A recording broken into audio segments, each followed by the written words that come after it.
ना इतना मुश्किल हो गया है। जहां भी जाऊं नौकरी लगवाने के पैसे मांगते हैं, वो भी 50-50 हजार। कहते हैं पैसे देंगे तो ही नौकरी मिलेगी।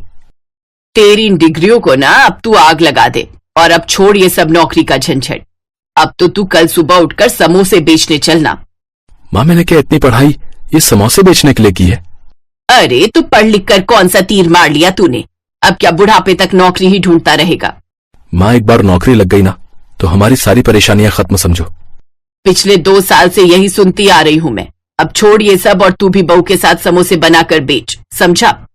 ये है वीरेंद्र, जिसने ग्रेजुएशन की पढ़ाई पूरी की थी और उसके बाद से वो सिर्फ नौकरी की तलाश में घूम रहा था।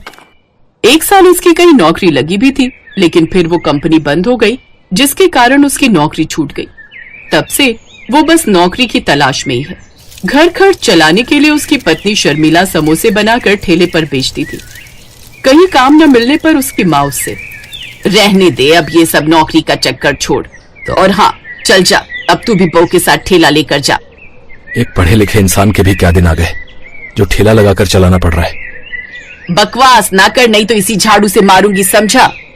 चल जा अब बहू के साथ। वीरेंद्र ठेला लेकर चल रहा था। आगे से उसकी पत्नी शर्मिला ठेला पकड़े चल रही थी। कुछ दूरी के बाद आगे ढलान थी। ध्यान दीजिएगा जी, आगे ढलान है, जरा आराम से। हाँ हाँ पता है मुझे, तू मुझे मत सिखा। तभी वीरेंद्र की जेब में फोन बज उठता है। अरे इस समय किसका फोन है? कहीं किसी कंपनी का तो नहीं? वीरेंद्र फोन उठाने के चक्कर में ठेला छोड़ देता है और वो ठेला ढलान से तेजी से आगे की ओर मुड़ जाता है और नदी में जाकर गिरता है और उनका ठेला डूब जाता है। हे भगवान, हमारा ठेला अब क्या होगा? घर आकर सारी बात जब सरला को पता चलती है तो वो डंडा लेकर वीरेंद्र के पीछे दौड़ने लगती है। नालायक, काम पर पहले दिन ही गया और नुकसान करवा डाला। तू तो है ही पनौती, पहले अपनी कंपनी बंद करवा दी और अब हमारा ये ठेला भी गिरा दिया। माँ, वो फोन बजा तो मुझे लगा कि किसी नौकरी के लिए फोन आया है। तेरी तो रुक, तुझे तो मैं अभी बताती हूँ। जब देखो नौकरी नौकरी नौकरी, तुझे पता नहीं कब मिलेगी, लेकिन इसने तेरा दिमाग जरूर खराब कर दिया है। सरला डंडा लेकर उसके पीछे दौड़ने लगती है। तभी शर्मिला उसे रोकते हुए कहती है, माँ जी अब जो हो गया सो हो गया, अब जाने दीजिए ना। नहीं, एक तो ये नालायक एक पैसे की कमाई का नहीं, ऊपर से हमारा नुकसान पर नुकसान करा जा रहा है। अब नालायक कुछ कर, कैसे भी कर, लेकिन हमारे ठेले के और सामान के पैसे लाकर हमें दे, नहीं तो मैं तुझे जिंदा नहीं छोड़ूंगी। वीरेंद्र बड़बड़ाते हुए घर से निकल जाता है और चलते चलते थक जाता है तो खेत के पास बने एक पेड़ के नीचे बैठ जाता है। अब कहाँ से लाऊं पैसे? तभी उसकी नजर खेत के पास रखी 5 बोरियों में जाती है, जिसमें भर भर कर टमाटर रखे हुए होते हैं। वो इधर उधर देखता है तो कोई नहीं होता। वो जल्दी से 2 बोरियां चुरा लेता है। अब इनको ले जाकर बाजार में बेच दूंगा।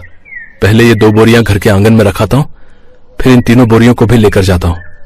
ये सोचकर वो 2 बोरियां घर के आंगन में रखाता है और वापस खेत की तरफ आने लगता है कि तभी तेज रफ्तार ट्रक आता है और उसे टक्कर मारकर चला जाता है, जिसमें उसकी एक टांग कट जाती है। वीरेंद्र के इलाज के लिए सरला के पास जो कुछ भी था उसे बेचना पड़ता है और अब वो पूरी तरह गरीब हो जाते हैं। नौबत यहाँ तक आ जाती है कि उनके यहाँ खाने के भी लाले पड़ने लगते हैं। वीरेंद्र के इलाज में तो हम पूरी तरह बर्बाद हो गए बहू।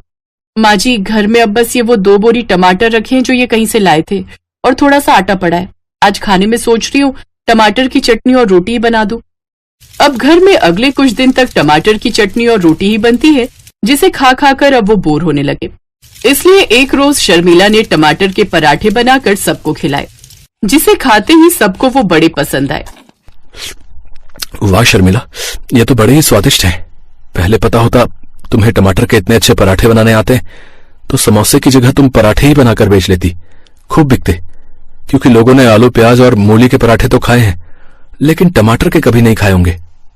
शर्मिला को अपने पति का ये सुझाव अच्छा लगा और अगले दिन ही उसने टमाटर के पराठे बनाए और एक टोकरी में रखकर बेचने लगी। टमाटर के पराठे ले लो, 10 रुपए के 2 पराठे।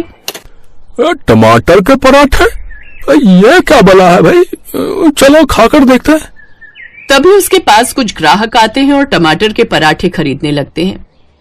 बहन जी, टमाटर के पराठे तो हम पहली बार सुन रहे हैं, जरा लगाना तो एक प्लेट। शर्मिला के हाथ के बने टमाटर के पराठे सबको बहुत पसंद आते हैं। कई लोग पैक करवा कर ले जाते हैं और उसके सारे पराठे हाथों हाथ बिक जाते हैं।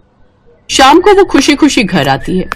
माँ जी देखिए तो, पहले दिन ही कितनी कमाई हुई है?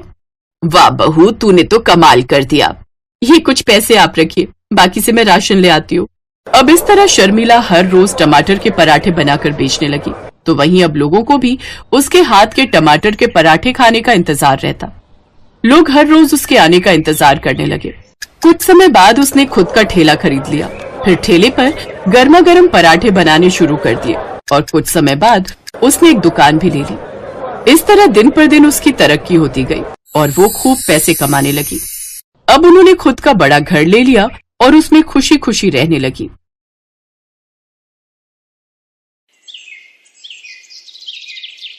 बीना और चंदर आजादपुर मंडी में साफ सफाई और मेहनत मजदूरी करके अपना पेट पालते थे। शादी के तकरीबन 2 साल बाद बीना गर्भवती हुई। दोनों ही पति पत्नी इस बात से बहुत खुश थे और बेसब्री से नए मेहमान के आने का इंतजार कर रहे थे। लेकिन होनी को शायद कुछ और मंजूर था। एक शाम जब दोनों काम से घर लौट रहे थे तो रास्ते में रेल पटरी क्रॉस करते वक्त चंदर का पैर पटरी में फंस गया। अरे अरे ये मेरा पैर, अरे आह!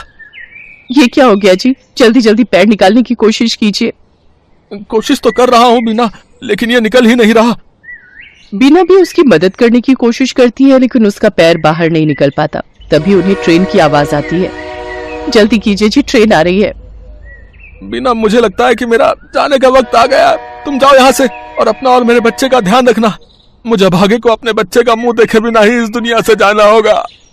नहीं, ऐसा मत कहिए जी, मैं आपके बिना कैसे रह पाऊंगी। मैं भी आपके साथ इसी पटरी पर अपनी जान दे दूंगी।